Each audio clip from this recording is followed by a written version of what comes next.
Hi,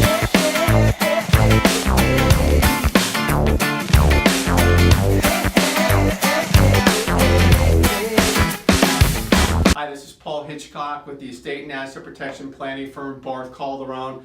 Thanks for jumping on.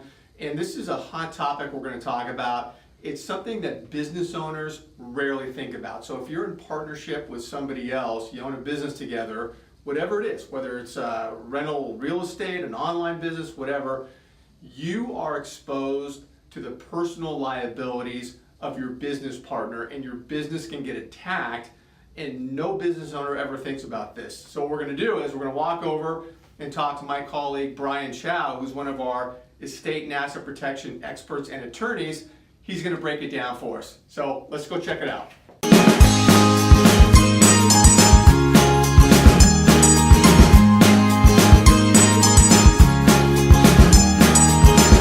Here with my colleague Brian Chow, and so we're talking about this issue, business owners, you own a business together or rental property, and how business owners never think about this, where they're exposed to the liabilities, the personal liabilities of their business partner. Something happens to the spouse. So walk us through this, Brian, on how one owner is exposed to the liabilities of their business partner's personal liabilities. What's that all about? Sure. So let's say that you have you're in partnership, right? So the two guys get together and they form a widget factory, and a lot of times people put something together and everything, they're running things and everything's run smoothly, but what they don't consider is not only can the liabilities of each partner affect the business, but you're also potentially exposed to the liabilities of that partner's spouse. So let me give you a scenario. Spouse crashes the car. She or he doesn't work in the business.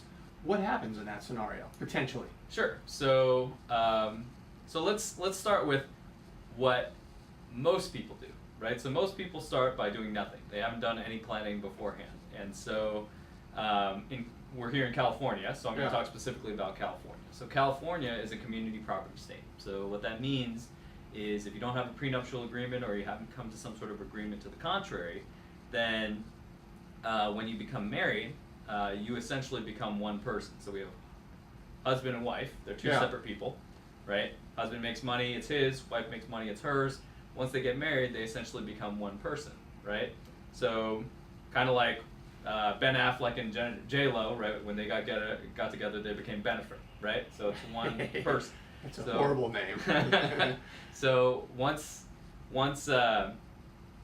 you become a single person, then everything that you acquire, that either spouse acquires during the course of that marriage, absent certain exceptions, is considered community property. So like one big bucket. One big bucket. Okay. So think of it like, you became one person, and everything either spouse acquires is owned 100% by that person. A lot of times people assume that it means, I own things 50-50 with my spouse, but it doesn't. It means you own everything 100-100 with your spouse as one person. Okay? All right. It becomes 50-50 only in the event of a divorce. So in this situation, right, so husband and wife became one person, everything's now community property. Right. And wife gets into that car accident. Right. One of the features of community property is that it's exposed 100% to the liabilities of both spouses. So if that spouse gets into a car accident, it doesn't matter that the husband wasn't involved, right? The business owner husband, that liability extends to 100% of the assets that they own. Meaning that she gets sued for the car accident, becomes a personal liability, and the husband owns a business, owns stock in the business. Mm-hmm. That stock can be attacked due to his spouse getting in a car accident. That's right. Even if the spouse had nothing to do with the business at all. It's crazy thought. Other than being married. I guarantee you that business owners watching this don't think about this ever. That they could lose their business or half of it due to the liabilities of their spouse. Yep. Amazing. Yep. So what? So one of the things you go into, won't go into detail now, but how do you guard against that scenario? Community property, business getting attacked. What would you do? So one very simple thing to do, and again, this is kind of to underline the point that when you're about to start a business, it's good to consult with a knowledgeable attorney or Right. knowledgeable accountants and resources that can help make sure this is all set up properly.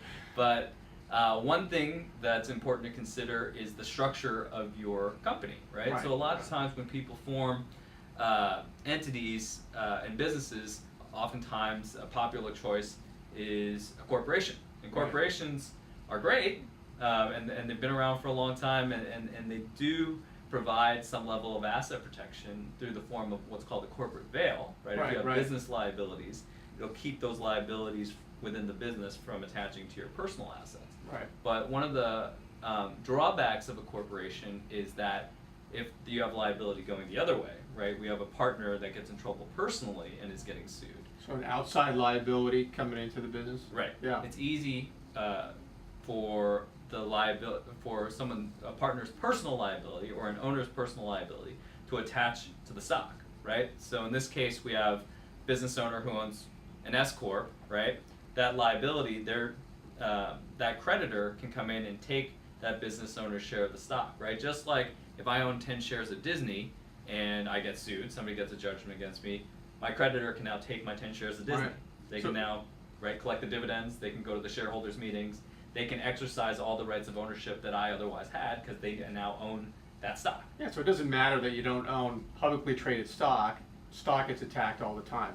That's right. So in that scenario, you said, okay, the corporation, so then what would you look at to protect against the outside liability? Sure. So one easy thing that many businesses can do, and I say many businesses because not all businesses, certain businesses have restrictions on what kind of entities they can be. Oh, Like yeah, for yeah. instance, doctors or lawyers, sometimes they can only be corporations or limited partnerships, right? Right, Depending right, on what right. states you are. Yeah. And the reason for that is because states don't want certain professions to have additional asset protection. Just because they say, hey, look, if you're a high-powered doctor or a lawyer, we don't want you to be able to use certain entities because if you screw up, we want you to be personally liable. Right. So, But in this case, let's assume they can have, Right, have right. the option. What would they do? so one really easy and simple thing to do that most businesses can take advantage of is instead of incorporating as a corporation, to form an LLC. And LLCs are similar to corporations, except that they're designed to be more friendly for small businesses. And one of the key features of an LLC from an asset protection standpoint is we can do a lot more with an LLC to limit a creditor's remedies against an owner's interest in that LLC. So for instance, let's have that same situation where we have partners' creditors or partner spouses' creditors trying to attack Yeah. his 50% interest in membership interest in an LLC. In this case, if we structured it and maintained correctly, we can actually limit that creditor's remedy to what's called a charging order. So instead of the creditor coming in and being able to take the stock and now saying, ha ha ha, I own 50% of the company, I can block the other partner from making any decisions, I have access to the books and records, I can compel distributions, I can make things very difficult for this partner to operate. What we're able to do instead is say, no, you don't get to do any of that, right? If you get a judgment against this 50% owner, the only thing you can get as the creditor is the right to that owner's share of any distributions that come out of the LLC. Ah, okay. All right. So they can't compel distributions, they can't participate in the management of the business, they can't foreclose on any of the underlying assets. The only thing they can do is sit on the outside waiting for a distribution. So let's say the LLC chooses. Well, I'm going to say something real quick. Sure. I think this is a good thing, right? Yep, this is a good This thing. is a good thing. That's so if the business chooses to, let's say, distribute $1,000, right? $1,000 goes to the non-debtor partner. Yeah, yeah. The other, or 500,000 goes to that partner. The other 500 goes to the debtor partner's creditors, right? Okay. And so, but because the creditor can't compel a distribution, right? What do they want? They typically want money and they want it yesterday. And so if they can't compel that distribution, what it does is it drives them towards the bargaining table to negotiate a settlement for a lot less money, a lot less time. Hopefully pennies on the dollar, right? Yeah. Pennies on the dollar. Okay, so that's the conversion from corporation to an LLC, protecting against outside liability. You mentioned something off camera about the post-nuptial separate property agreement, which Yep. would help in this scenario too. Yes. So briefly, tell us what that. Sure. So prenups and postnups. One cool thing about the law is that spouses can freely contract between one another as to how they want to hold title the various assets that they have. And so, so a lot of times when people get married, what they'll consider is a prenuptial agreement, but many of our clients come to us after they've gotten married, right? Right. So yeah. that train has already left the station. So, but a postnuptial agreement isn't necessarily, oftentimes clients and spouses assume that it's a divorce planning tool, that they're saying, hey, we don't want to even think about that because we're opening the door to us potentially getting divorced. Yeah. But that's not really what this is. What a postnuptial agreement, at least the way that our firm utilizes it, is really a way for us to strengthen the marriage by making it harder for creditors to come after those assets. Right. If you think about why most marriages fail, it's usually because of money, right? So the more we can protect those assets, the stronger the marriage can conceivably be. So again, going to this whole idea about community property, right? If we own everything as benefer or as husband and wife, as one person, then again, liability of each spouse can attach to 100% of those assets. What if instead we said, hey, husband and wife agree to hold their assets as if they were not residents of California, right? Separate. Separate. Okay. So they say, look, instead of us owning everything as if we lived in a community property state like California or Texas or Nevada, we choose to hold our assets as if we lived in a common law state like New York or